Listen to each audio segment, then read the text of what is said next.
Hello everyone! So sa video na ito ay ibabahagi ko ang 90-day riding experience ko. So wag na nating patagalin to. Start na natin. So week 1, ito yung nahihirapan pa akong mag-U-turn. Kaya papansin nyo dito, inaantay ko yung pick-up na makalagpas kahit sobrang layo pa niya. Bago ako lumiko dyan. Ayan. Tapos papansin nyo, pinapadjack ko pa yung paa ko dyan kasi hindi pa marunong masyado magbalance nung time na yun eh. Then ito na, yung nagra-ride na ako, nararamdaman ko yung hangin sa katawan ko. Dito ko na enjoy unti-unti ang pagpumotor ko. Ito, yung first train experience. Sa daang hari pa rin to, pero different day.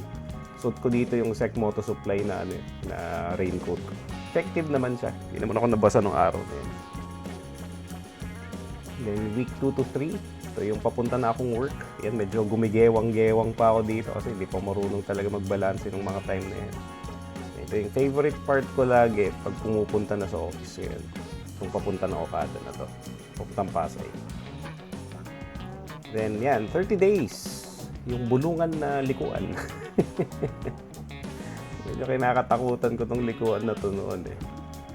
Week 5, ito na, yung nagtaal ako na mag-isa. Solo ride yan. Dito ko naranasan ang unang banking. Yan, yung banking na yan.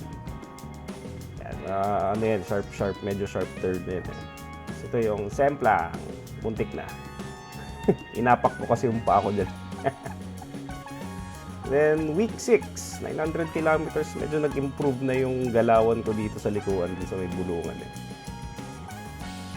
Then after a week again, nag-Kabyang kami nung isang friend ko na si Echo, nung naka-brown na jacket na yan. Punta kaming Kabyang, first time ko actually sa Kabyang noong time na yan eh. Ayan o, ganda. Ganda ng experience.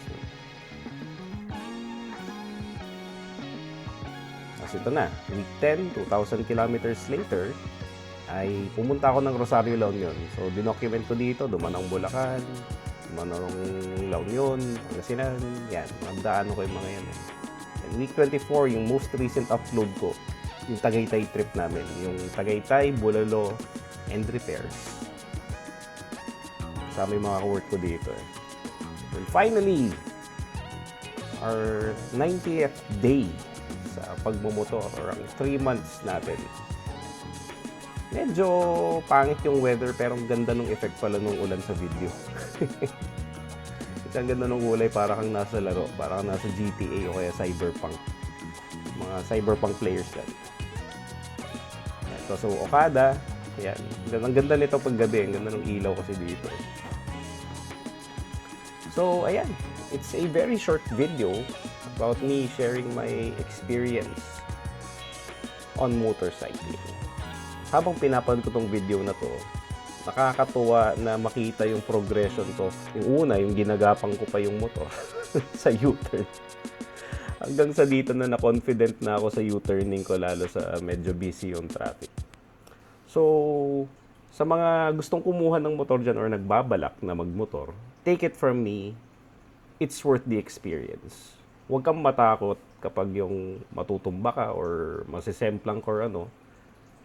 Practice lang ng practice yan. Ako, nakarating ako dito sa 90 days na to sa pagpa-practice. Oo, may mga times na muntik na akong natumba, muntik na nabagsak yung motor. Hindi naman may iwasan yun. It's a part of the learning journey eh. Matututunan mo yung mga bagay-bagay along the way. So I hope you enjoyed the video. And I'll see you in my next videos again. Like, comment, and subscribe everyone. Bye-bye.